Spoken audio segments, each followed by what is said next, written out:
Hi, how are you? Oh, me, I'm looking a little bit rough, I guess, because, like for a lot of people who aren't maybe so thrilled with how the election came out yesterday, it was kind of a rough day. Um, you know, I was going to make this video before the election night was over because it's not really related, but scrolling through social media and just seeing people's comments and things really did make me think about again the subject that is going to be of this video. How's that for a segue? All right, it's a little awkward, but anyway, what I wanted to talk about was how sometimes social media, to you as a working musician, particularly if you feel like you're hitting a little bit of a dip, which is inevitable when you're freelancing, especially, um, it can do a little bit of a number in your head because people are posting as they should the jobs that they're doing, the gigs they're having. I don't really use the word gig much. I prefer the word job, but it's a personal thing. Regardless, yeah, the so blessed thing and all that is a little, but still, this is what you do, right? To let people know that you're out there, that you're working, and that your work is being validated. And it's a little too easy for when you are maybe not out there as much to start looking at these things and going, well, nobody called me for that job, or why wasn't I called? And then it's even harder just when you start taking stock. Yeah, you start thinking of everything you potentially or may even really had done wrong on a job or two before with that contractor or that contractor or this conductor or that group of musicians. And, time and again, from all the anecdotes I've heard over the years from old timers and even people, my contemporaries, if you try to second guess what's going on with your career, chances are really good you're going to be wrong. Now, I'm not talking about just saying, gee, you can always improve anything about your playing or about how professional you are. These are things, but these are ongoing processes. I'm talking about things that you think directly are affecting the fact that well, I was going to say your phone isn't ringing, but that your email box is full, you're not getting the texts. I'm talking about when you start really starting to wonder what's going on. I'm going to posit again that chances are really good that you're not going to be right. Now think about in times when you have had a chance to do some hiring. Maybe you've had a chair at a show someplace and you needed some substitutes. And you can think of maybe 8 great people, but you don't need 8 great people. So you narrow it down to the one or two, and it can be based on their availability or their perceived availability. Okay, maybe you owe them a favor. A little politics are involved in our business too. Let's face it, you can't avoid it. See what I did there? Politics. Anyway, sorry, it's late. Um, here's one story to illustrate this point. Anyway, about how wrong you can be. I'm going to leave most of the names out because it's not important, and more importantly, those folks aren't alive anymore and aren't around to defend themselves or discuss it or give their point of view. And I don't know how the family of the protagonist of our story would feel about my sharing this. But it was somebody with whom I studied years ago, and he had at some point played lead alto and second alto alternatively in one of the major big bands during the height of that era, and he'd worked with several big names. And when he wasn't doing that, he was in the studios. He was working on radio, all sorts of stuff. I mean, he was a busy man.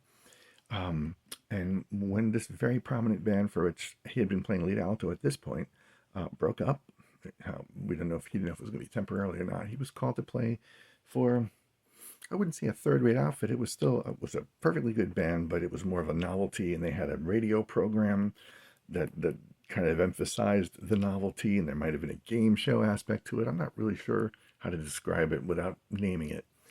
Um, but you get the idea, right? He went from being, let's say, playing in the New York Philharmonic and then suddenly playing, in a small regional orchestra in a small town that had a weekly radio program and played for 15 minutes a day.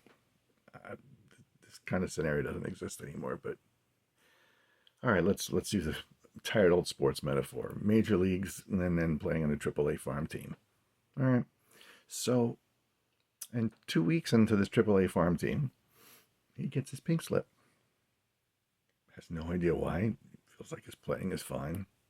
And let's fast forward, see, 35, 40 years. Now it's the 70s. He's had a long storied career. He's had a couple of long running hit shows to his credit when he was working on Broadway, in addition to all of his studio work. And he sees the contractor for that AAA farm team, that band, the equivalent, uh, at a party. And he says, I'm going to do it. And he went up to this contractor and said, could you tell me? And he described the scenario. He says, what happened? And typical of a lot of folks of his generation, of his accomplishments, he said, it wasn't my playing. What happened? And the contractor said, oh, well, um, it wasn't your playing at all. Of course not. It's just that so-and-so was anti-Semitic. And my teacher said, yeah, I'm not Jewish. And the contractor started to say, I know we love you, but he wasn't sure. And my teacher cut him off and said, look, I'm not Jewish, but on behalf of my Jewish colleagues and my friends, go love yourself. And he could too, for all I care. And I don't want to even hear another word out of you. And he turned and walked away as this contractor apologized and said, I love you, blah, blah, blah. And my teacher gave him the finger, and that was the end of the conversation. But when my teacher told me this story, he said to me, look, the moral is I could have thought about that incident every day in the intervening 35 years and come up with a different reason for every single day of every single one of those years. I never would have thought of that. And it's ludicrous and it's hateful. And frankly, I wear it now as a badge of honor and in solidarity with my Jewish friends. So there you go. It's a bit of an extreme case, but you'd be surprised. So don't do that to yourself. When you see your colleagues, and more importantly, don't do it to your colleagues. Support them, be happy for them, know that if it happens to them, chances are it could happen to you. And even say something nice. You'll feel good about yourself, and you'll feel good about the health of the business, and you'll feel good for them. And yeah, do that.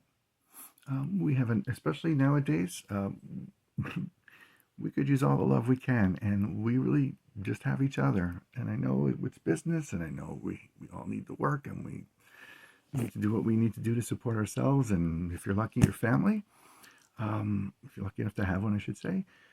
But